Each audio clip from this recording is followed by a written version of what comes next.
This podcast is for informational purposes only and should not be considered legal, health, tax, professional advice. We are not responsible for any losses, damages, or liabilities that may arise from the use of this podcast. This podcast is not intended to replace professional medical advice. The views expressed in this podcast may not be those of management. This podcast may contain adult themes, so parental discretion is advised. And welcome to Modern Tidings to Unplugged podcast. We have a wonderful guest, a powerhouse of knowledge. Her name is Marie Alston, and she has a decade of experience learning with worldwide renowned institutions, traveling globally, and connecting with leading thinkers.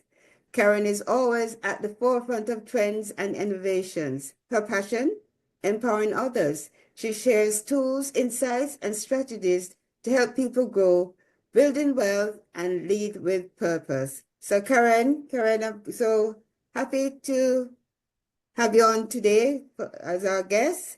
And if you want to expound on your credential, anything that you think our guests should know about you, you can use this opportunity here to do that.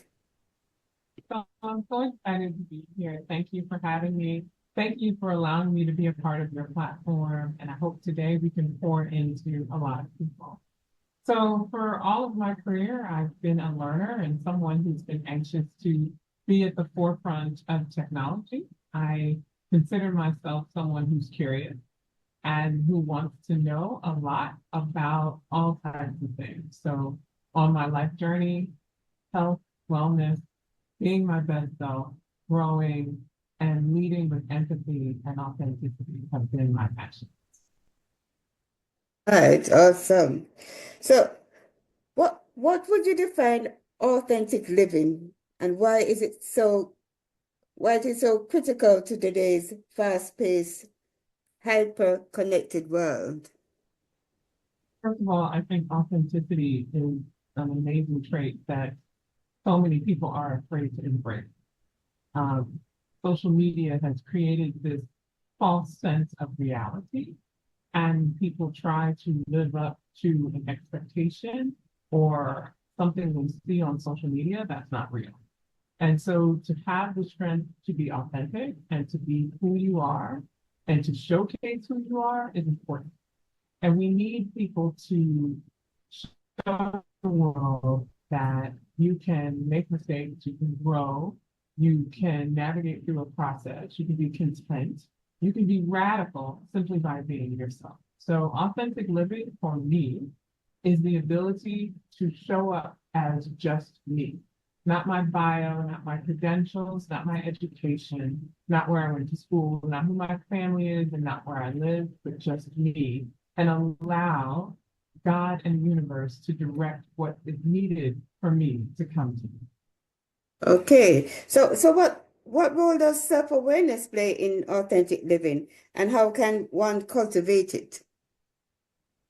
Self-awareness is the journey of life, right? It's being able to look at yourself, to look in the mirror and be honest with yourself as to where you are. And it's the process of self-discovery, of figuring out who you are, not who your parents want you to be, not who your friends want you to be, not who your children or your spouse, but who you are, and taking the time to look inward and understand the things about yourself that make you you. And it is a journey, it's a process. And the goal is that you're constantly learning about who you are throughout your entire life. Can you share possible a transformative moment that in your journey of that helped you to embrace authenticity? Have So any I've had particular? several, thank you. I've had several, but I'm going to share the story of one that's been truly impactful for me. I call it my pivot moment, my V moment, the moment where you hit bottom and you come back up.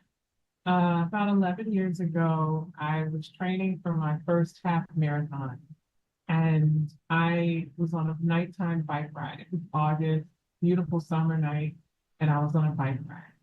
And I stopped to get something to eat. It's a long bike ride, 40-mile bike ride. And I was coming back home. And I was in the street headed to the bike path. And something came into my purview and I slammed on the brakes and the back of the bike went up and I went straight down on the pavement.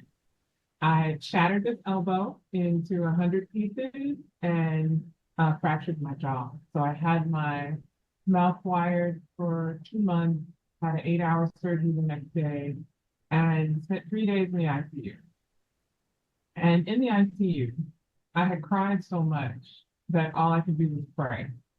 And I talked to God and I said to God, if I could heal. Oh, by the way, when I was in the ICU, the doctors said they didn't know if I would look the same.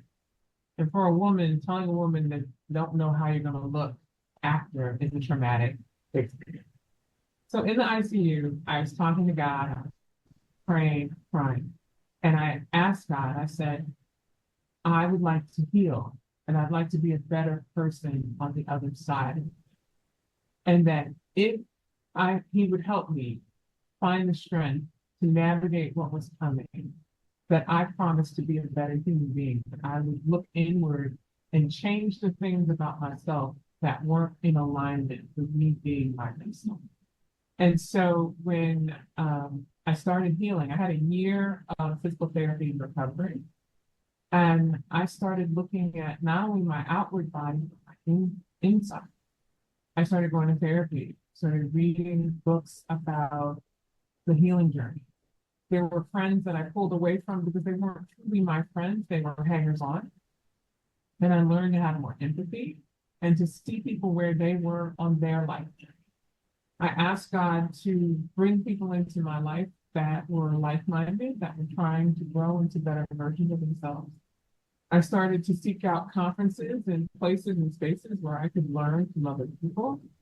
And that journey, today I thank God for that accident, because that accident was my pivot point. It was a point of life for me to change and be a better person. And I'm a much better person today than I was before. Wow. And the doctor said I wouldn't be able to do this. Okay. And I do it. And you're doing it there now. Well, there's only one person has the final word. You and I know that. He's the doctor. He created everything. He created us. So he has all the spare parts. Can you share a success story of a career pivot you've made or helped someone else navigate? Oh, I've been doing that my whole career, but I'll share that I'm a big believer in people and pivoting. I think that we can do multiple things. We can do more than just one thing. And so one of the things that I'm proud of is encouraging people to bet on themselves. So whatever it is, if you want to be a doctor and that's your passion, then making the changes to be a doctor. If you want to go back to school at 60 and learn a new career, I'm going to push you to do that. If you want to start a new project at 70, I'm going to push you to do that, because I believe that we're multifaceted and multi-talented, and we have the ability to do a lot of things very well. So for me, I lean into my fears and face them. So pivot for me would be, right now, I'm really excited about artificial intelligence. So I've been taking classes on AI and large language models, which tech has always scared me. It's always been something that felt like studying Greek or Latin. Now I'm embracing, I'm reading, I'm learning, I follow a lot of blogs, I subscribe to a lot of email lists and newsletters about it. And it's a learning journey that I'm enjoying. And I have no idea where this journey is going to take me. But with the world changing, with technology changing, I feel it's important to learn. And so here I am at this stage of life, undertaking something new that could impact my career, could impact my trajectory, because AI is new. It's not a field that's been around for a long time. So I'm excited about it. So who knows? So I guess we'll have to do a follow-up in a year and see what happens with the Yes, AI journey. absolutely. But I think AI is here to stay and it's going to evolve. So I think all of us really have to make up our mind, condition our mind to just embrace it, and because it's a skill set that we're going to need to move forward for those who want to grow in the workplace, Yeah. even with business. There's so many things. And as you've also seen, there's a lot of fraud being done with it too. So we have to sensitize ourselves that although we hear a voice and it sounds like our mother's voice or our sister's voice, so we need to we need to know that we probably need to have a particular code between the family that we know to ask a Setting particular up account. person or Right. something like that. So Right. it's yeah, Right. so Right. that's its challenges there. So we're going to change a little bit, and we're going to be talking about building successful business. So what do you believe are the fundamental elements of a thriving business? One, understanding the market that you operate, understanding who your customer. Number one, honestly, is who's your customer. What does your ideal customer look like? A lot of times we try to sell to everyone, and we may have a niche business, or we may have a specific type of customer in a certain segment. So that's number one. Who are you selling to? Two, what's your value proposition? What do you offer? Whether it's consulting services or t-shirts or bikes or a widget or artificial intelligence. Who are you selling to? What are you selling? The other thing for successful business, which is hard for most people, is you have to promote yourself, promote business. So, And for most entrepreneurs, we want to sell to our friends. Well, your friends aren't your marketplace. The marketplace are the billions of people on the planet who know nothing about you and don't know that you exist. And so you have to stretch outside of your comfort zone. You have to really stretch yourself and tell that stranger, or get on a podcast, or join a Facebook group, or go to a conference, or go somewhere outside of your comfort zone where you can talk to someone about business. That's the key, is just leaning into it. And then at some point, the magic happens and someone wants to buy your product or service. And then once one person buys, somebody else buys. snowball effect. You have the Yeah. So, how has your global perspective influenced the way you approach business and strategies? the world is a lot smaller than I thought it was. And the world is bigger than the United States. So thinking about the previous question, sometimes we think our market is just here, and the market could be overseas, the market could be in Africa, in Asia, in the Middle East, you never know.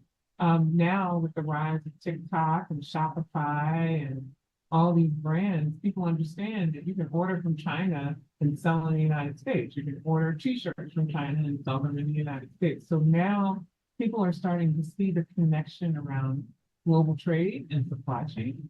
So having a global mindset means understanding that the entire world is your marketplace. The entire world is your source of products and services. So that being able to think about, how do I help my business? How do I streamline the process so that I can take advantage of the tools that are out there that have been made? So, so we're going to look at for women because you talk about that also. So, what unique wellness challenges do women face, and how can they prioritize self-care without guilt? So first is self-care. We need to prioritize self-care. Women feel the need to take care of everybody. We're nurturers by nature. That's a part of who we are. And so having a support system or having a process that allows you to stop and have a self-care day. I have a girlfriend whose husband, his self-care day is Monday. And every week that's his self-care day. He massage, he goes to play golf, he does whatever he wants to do on that day. And it was hard for her in the beginning because she just couldn't process if someone would schedule a day for themselves.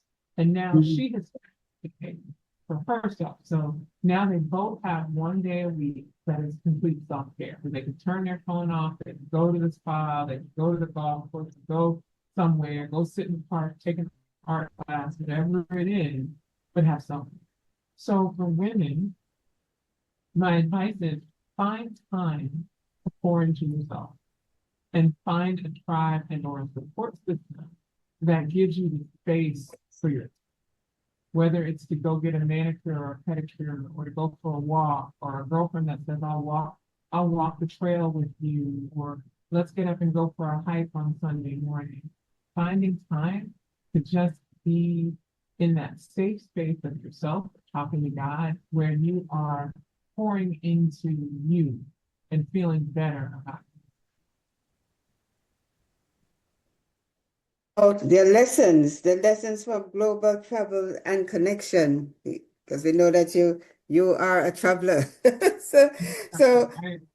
how has traveling globally shaped your perspective on personal growth and business? Because you've seen a lot of things that probably most of us haven't really seen because of our limitations to where we are geographically. So what has your traveling shaped your perspective in regard to growth and business? It's given me a tremendous appreciation for what I have, because so many parts of the world, people don't have what we take for granted here in the United States. Number two, that we're all people and we're connected through our shared humanity. And politics and countries try to divide us and try to put labels on us, but we're all people, and I love traveling because it is the greatest gift to give yourself. Being able to, the United States is a young country, it's 250 years old. Being able to go to places that are thousands of years old and see the history, meet people who are proud of what they've built or made, go to villages around the globe and see how people live and how happy they are. And it has just changed my entire perspective. It's made me a better human being, and it's given me much more empathy and much more patience.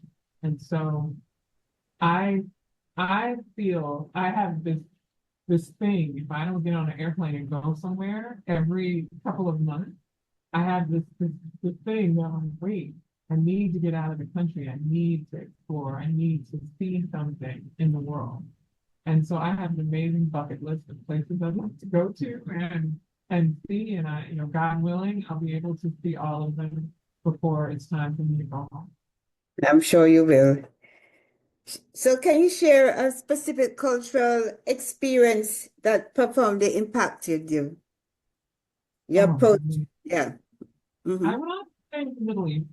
The Middle East, I think, impacted me more than anything because in America, there's this bias, prejudice about the Middle East. There's this lens that is placed on the Middle East, unfortunately.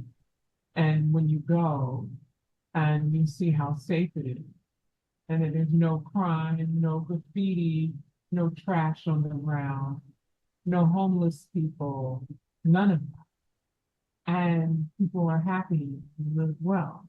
When we come back here, and yes, we talk about freedom in the United States, but you go to the Middle East and it's safe. If my mother is out at midnight, I don't think about her being out at midnight when we're in the Middle East. It doesn't even cross my mind because I know that there's no harm that would come to her. Whereas in the United States, if my mother was out at midnight, I would be calling and wanting to know where she is, and tracking Right. her off. But in the Middle East, I would just say, okay, tell me what time you're coming home. And I would have no fear whatsoever. And to experience that level of peace, and I tell people this, to go to countries where you can put your purse down with your money and your passport in it, and you don't have to think, is anything going to happen? And you can go walk a block or 500 feet away, and you're not thinking about your purse. Where in this country, I know where my purse is all the time. I'm in public. So I can go to certain countries around the globe, and there is no crime. You don't realize the stress we carry just from that. And to be in an environment where you don't have that stress and how much lighter you feel, because as I shared, My mother is 76 years old, and when I take her to the Middle East, I don't think about where she is because I already know she's safe. Right, right, right, right. So wait, this is our final question. If you were, if you, if there was one message you could leave with the audience today, what would it be? Well, I have a saying called trust the process, which I always tell people to trust the process. But the other thing is growth only happens when you stretch yourself outside of your comfort zone. Nothing grows in comfort. And as human beings, we like to be comfortable. So thinking through what you can do, whether it's a baby step or an itsy bitsy teeny step, to push yourself outside of your comfort zone. And so whatever it is, if you drive the same way to work every day, think of a different route. If you leave at the same time, leave at a different time. If you always go to the same place on vacation, expand and do something different. So it's just thinking through how do you begin in your life to make little small changes that allow something different to come into your life. And that's hard for us. So you have to practice being uncomfortable. That's saying you have to get comfortable. Being uncomfortable means you have to practice. And practice takes place with baby steps, one step at a time, until the baby step is easy and you can take a larger step. Yes, yes, such a wise word. So as we wrap up this incredible conversation, I want you, our listeners, to remember that the journey to growth, success, and fulfillment starts with a single step. Embrace your authentic self, take bold risks, and never stop learning. You have the power to create the life you envision. So, Karen, if you want to tell our listeners how to get in touch with you, if just you Perfect. can use this Um, opportunity here to do you, that. you can connect with me on my website, which is KarenAlston.com, or on LinkedIn or any social media platform. It's Karen Maria Alston on pretty much every social media platform. But if you go to my website, KarenAlston.com, you can find me there and subscribe to my newsletter or follow me or send me a note. I always respond. So thank you so much. Thank you. This was fabulous. And congratulations. This is a wonderful show.